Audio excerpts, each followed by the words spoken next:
Dear students, BSc part third inorganic chemistry में आज हम पढ़ेंगे चतुष्फलकीय संकुलों में क्रिस्टल क्षेत्र विपाटन। अभी तक आपने ऑक्टाहेड्रल जो कॉम्प्लेक्सेस हैं उनमें क्रिस्टल क्षेत्र विपाटन के बारे में पढ़ा। अगर लिगेंड हमारा स्ट्रॉन्ग होता है तो किस प्रकार से स्प्लिटिंग होती है, और लिगेंड हमारा अगर वीक होता है तो स्प्लिटिंग किस प्रकार से होती है। यहाँ चतुष्फलकीय संकुलों में जब हम क्रिस्टल क्षेत्र विपाटन की बात करते हैं तो हम यहाँ देखते हैं कि जब चतुष्फलकीय संकुल बनते समय जब लिगेंड केंद्रीय धातु आयन की ओर पहुंचते हैं तो समस्त जो डी कक्षक हैं उनकी ऊर्जा के मान में वृद्धि हो जाती है। यहाँ देखिए T2 प्लस ई दोनों कंबाइंड 5 जो है डी कक्षक हैं। जैसे ही लिगेंड्स इनकी ओर अप्रोच करेंगे केंद्रीय धातु आयन की ओर, केंद्रीय धातु आयन के इन 5 जो डी कक्षकों की ऊर्जा है वो बढ़ जाएगी। ठीक है, इसमें T2G कक्षक जो 3 dxy, dyz, dxz के लिगेंडों के अधिक निकट होने के कारण इनकी ऊर्जा अधिक हो जाती है, जबकि ई कक्षकों की जो ऊर्जा है dx square minus Y square और dz स्क्वायर के लिगेंडों से दूर होने के कारण इनकी ऊर्जा कम हो जाती है। अब यहाँ पर जो आपने ऑक्टाहेड्रल में पढ़ा उससे थोड़ा सा रिवर्स हो जाता है, उल्टा होता है यहाँ पर। अतः 5 डी कक्षक T2G और E में विभाजित, T2G नहीं लगेगा, T2 और E में विभाजित हो जाते हैं।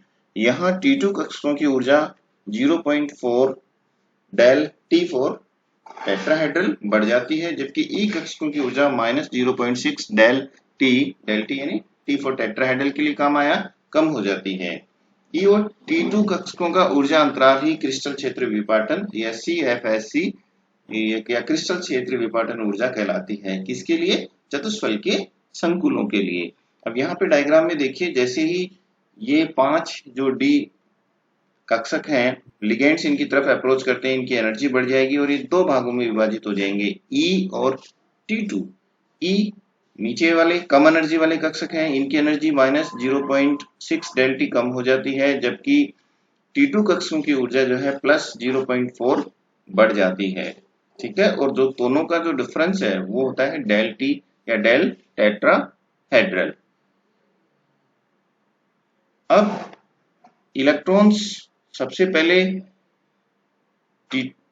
ई में प्रवेश करने पर ऊर्जा जो है उत्सर्जित होती है, जबकि T2 में प्रवेश करने पर ऊर्जा अवशोषित होती है। तो सबसे पहले जब हम इलेक्ट्रॉन्स भरेंगे तो इलेक्ट्रॉन्स किस में भरेंगे?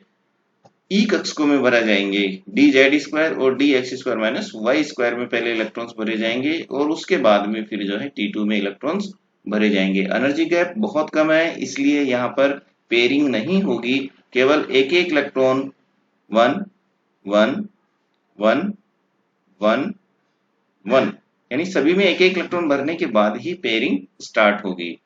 यहाँ पर यदि हम स्प्लिटिंग की बात करें तो टेट्राहेड्रल जो कॉम्प्लेक्सेज हैं उनमें स्प्लिटिंग जो है 4/9 डेल ऑक्टाहेड्रल के बनिस्पत जो है केवल 0.045 ही रह जाती है, यानी यहाँ पे लगभग 0.45 जो है स्प्लिटिंग डेल ऑक्टाहेड्रल में जो स्प्लिटिंग होती है उसका 0.45 स्प्लिटिंग ही टेट्राहेड्रल में होती है। तो हम कहते हैं कि टेट्राहेड्रल में जो E और T2 जो कक्षकों की एनर्जी का गैप है वो कम होता है। चतुष्फलकीय संकुल के बनने में डेल टी का मान सदैव कम होता है और चतुष्फलकीय संकुल सदैव उच्च चक्रण संकुल बनाएंगे।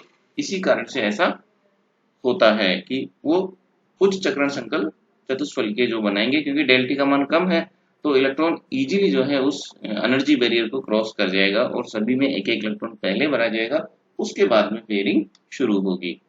चतुष्फलकीय संकुलों में क्रिस्टल फील्ड स्टेबलाइजेशन एनर्जी की गणना सूत्र हमारा वही है, लेकिन थोड़ा सा चेंज के साथ हम इसको लिखेंगे। CFS -0.6 x की वैल्यू वो है कि हमारे E जो ऑर्बिटल्स हैं उनमें कितने इलेक्ट्रॉन हैं, जबकि Y वो वैल्यू है कि हमारे T2 कक्षकों में कितने इलेक्ट्रॉन्स मौजूद हैं। फिर इसको डेल टी और A पाई क्या हो जाएगा?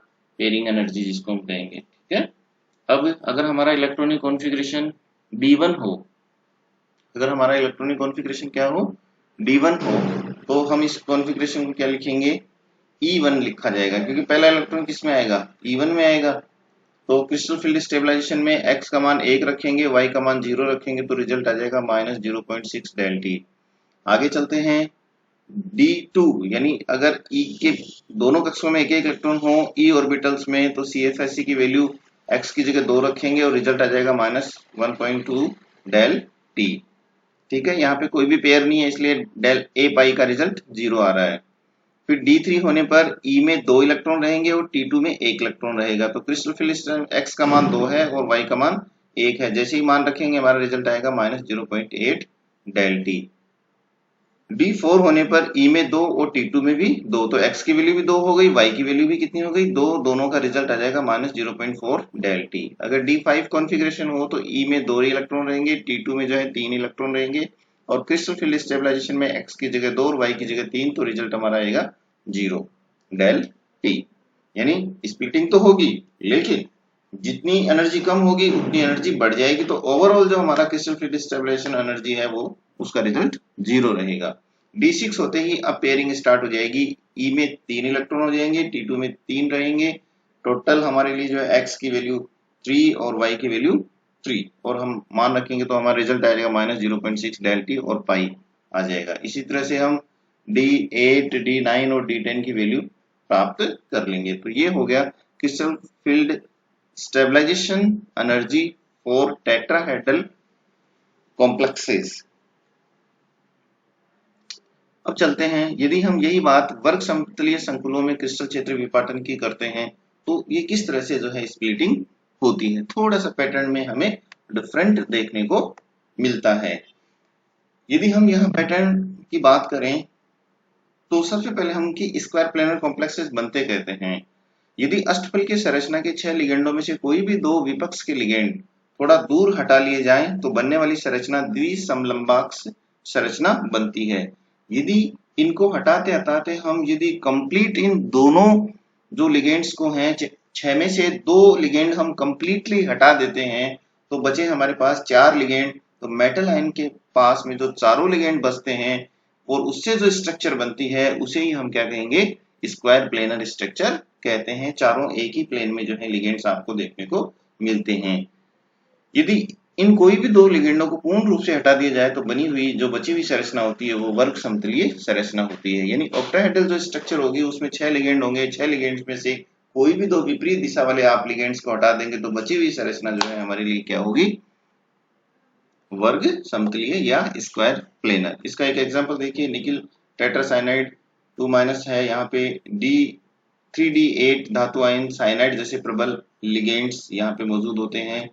जबकि पैलेडियम X4 2- है, 4D का है, ये है जिसमें X दुर्बल क्षेत्र लिगेंड है के साथ में ये वर्ग समतलीय संरचना बनाता है। जबकि प्लेटिनम Cl4 5D का कोई जो है एक सीरीज का ये एलिमेंट है, तो ये धातु आयन Cl जैसे दुर्बल क्षेत्र लिगेंड के साथ भी स्क्वायर प्लेनर कॉम्प्लेक्सेस बनते हैं। जनरली ये माना जाता है कि स्क्वायर प्लेनर कॉम्प्लेक्सेस बनने के लिए अगर वो 3D सीरीज के एलिमेंट्स हैं तो स्ट्रॉन्ग लिगेंड जो है स्क्वायर प्लेनर कॉम्प्लेक्सेस बनाएंगे और वीक लिगेंड है तो वो टेट्राहेड्रल कॉम्प्लेक्सेस बनाएंगे। लेकिन यही हम यदि 4D सीरीज की बात करें और 5D सीरीज की बात करें तो वहां पर वीक लिगेंड भी जो है स्क्वायर प्लेनर कॉम्प्लेक्सेस बनाते हैं। ये बेसिक डिफरेंस इनमें हमें देखने को मिलता है। अब मैं आपको थोड़ा सा सिस्टमेटिक बताता हूं।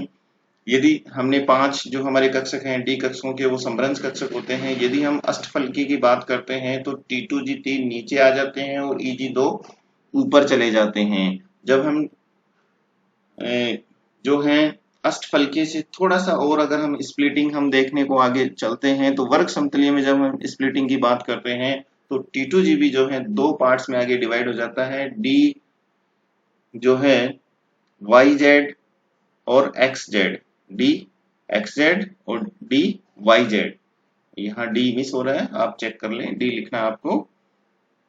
जबकि DXY जो है ऊपर की ओर चला जाता है। इसी तरह से EG के भी दो जो हैं पार्टीशन हो जाएंगे। DZ स्क्वायर नीचे आ जाएगा और DX square minus Y square ऊपर चला जाएगा। तो जब हम इलेक्ट्रॉन्स को भरेंगे तो उस समय हमारे पास भरने का क्रम क्या होगा, सबसे पहले इलेक्ट्रॉन भरे जाएंगे DXZ में, फिर DYZ में भरे जाएंगे, उसके बाद DZ स्क्वायर में इलेक्ट्रॉन भरे जाएंगे, फिर उसके बाद में DXY में इलेक्ट्रॉन भरे जाएंगे और लास्ट में DX square minus Y square में भरे जाएंगे। ये हमारे वर्ग समतलीय का पैटर्न हमें जो है देखने को मिलता है। यहाँ जो आप एरो देख रहे हैं, इस एरो में हमें वर्ग समतलीय का ये पैटर्न देखने को मिलता है।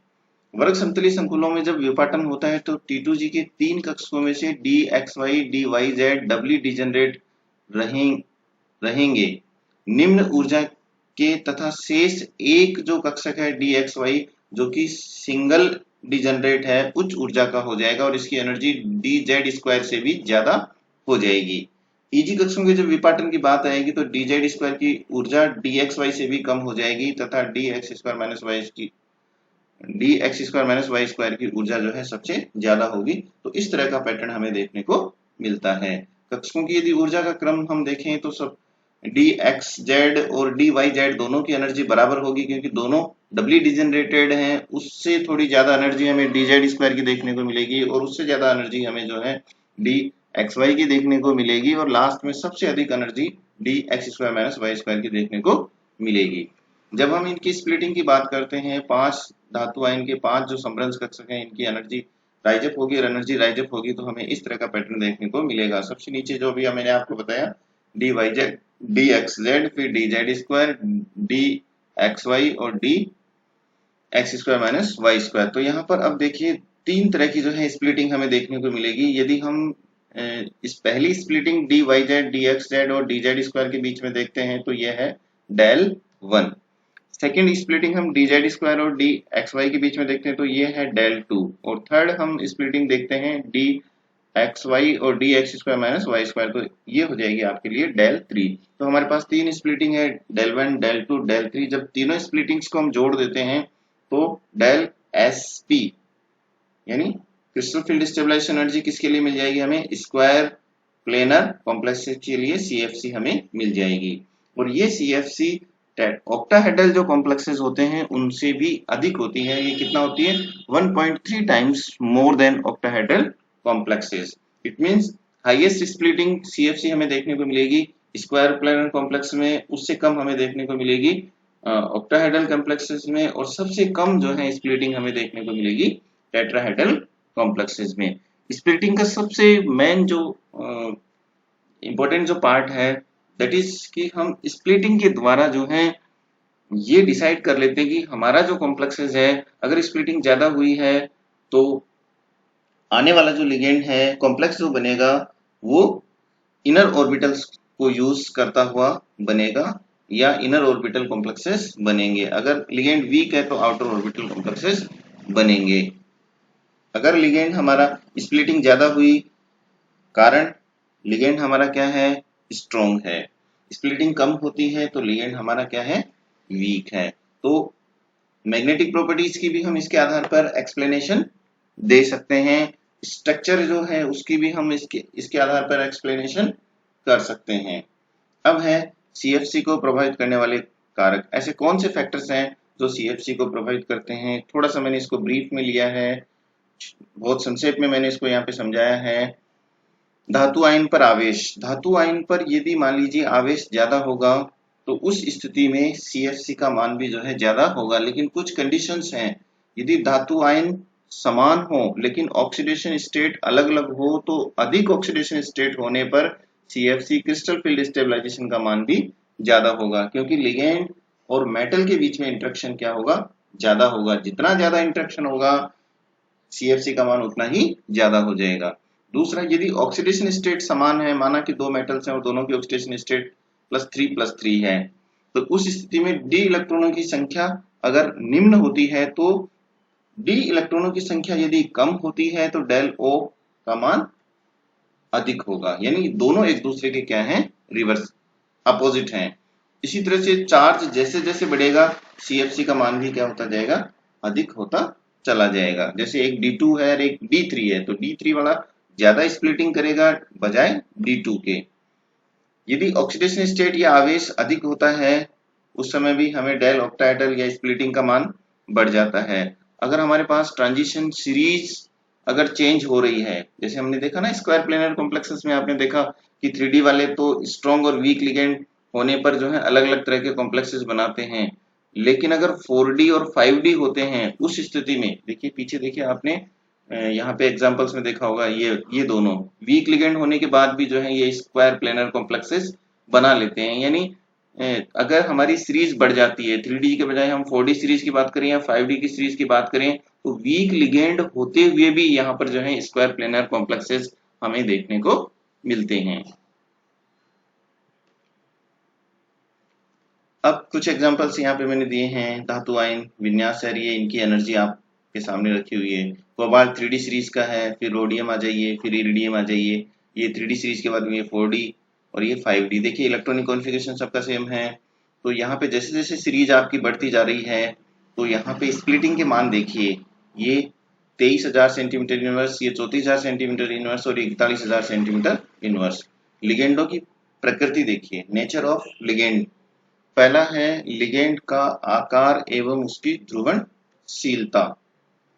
अगर लिगेंड का आकार छोटा होता है और उसकी ध्रुवणशीलता क्या होती है, अधिक होती है, तो डेल ओ का मान भी क्या होता है, अधिक होता है। छोटा लिगेंड अधिक से अधिक जो है उसको पोलराइजेशन करेगा, तो स्प्लिटिंग का मान भी क्या होगा, ज्यादा होगा, क्योंकि इंटरेक्शन ज्यादा होता है। जितना अधिक इंटरेक्शन होगा, T2G और EG की जो स्प्लिटिंग होती है उसका मान भी उतना ही ज्यादा हो जाएगा।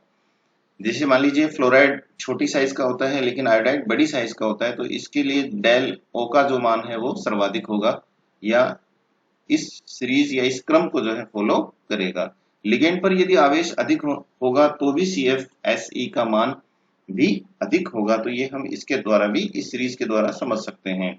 अब आ जाइए स्पेक्ट्रोकेमिकल सीरीज। लास्ट या शुरू के टॉपिक्स में मैंने स्पेक्ट्रोकेमिकल सीरीज के बारे में बताया था। स्पेक्ट्रोकेमिकल सीरीज क्या होती है, यदि हम लिगेंड्स को उनकी स्प्लिटिंग पैटर्न के आधार पर जमा दें या उनकी स्प्लिटिंग सामर्थ्य के आधार पर जमा दें, तो जो एक सीरीज बनती है उसी को हम क्या कहते हैं, स्पेक्ट्रोकेमिकल सीरीज। इसमें देखिए स्ट्रॉन्ग लिगेंड्स हैं, CO साइनाइड NO2, ठीक है। तो इस तरफ के जो स्टार्टिंग के जो लिगेंड्स हैं वो स्ट्रॉन्ग लिगेंड्स कहलाते हैं, और डायल ऑक्टाहेड्रल इनके लिए अधिक होता है, क्रिस्टल फील्ड स्टेबलाइजेशन एनर्जी का मान ज्यादा होता है। लेकिन जैसे जैसे हम दूसरे एंड की तरफ जाते हैं, लास्ट की ओर जाते हैं, ब्रोमाइड आयोडाइड इस तरह, तो ये वीक लिगेंड्स हैं, डायल ओ का मान कम होता है और क्रिस्टल फील्ड स्टेबलाइजेशन एनर्जी का मान भी कम होता है।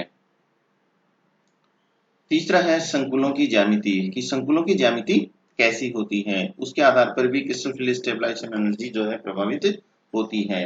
सबसे पहले सबसे ज्यादा क्रिस्टल फील्ड स्टेबलाइजेशन एनर्जी किसकी होती है, वर्ग समतलीय की होती है, उससे कम अष्टफलकीय की होती है और उससे कम चतुष्फलकीय की होती है। यानी सर्वाधिक हो गई डेल SP, उससे कम है डेल ऑक्टाहेड्रल और डेल टेट्राहेड्रल। यदि हम डेल ऑक्टाहेड्रल को बेस माने तो वर्ग समतलीय में CFSE की वैल्यू जो है डेल ऑक्टाहेड्रल के बजाय 1.3 गुना ज्यादा होती है, जबकि टेट्राहेड्रल में यही एनर्जी डेल ऑक्टाहेड्रल के बजाय 0.45 ही रह जाती है।